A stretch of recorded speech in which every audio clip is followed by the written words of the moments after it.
So I was asked several times na ano yung pwedeng substitute kung may mga allergic reactions to nuts? Because in low carb baking, di ba, we use almond flour as well. So since may allergic reactions to nuts, no, meron naman talagang mga substitutes. And I'm so happy, no, kasi na-discover ko recently, it's additional, new low carb baking ingredient, and it is called lupin flour.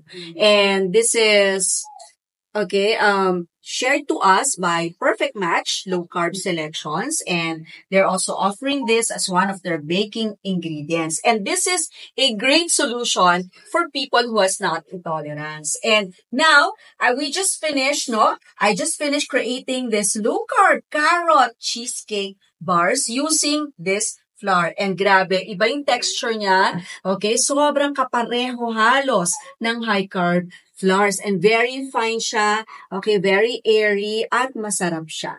Alright, so eto, ang sarap niya when we created this, baked this using lupin flour. So more recipes na aabangan ninyo from Keto Baking with Coach J.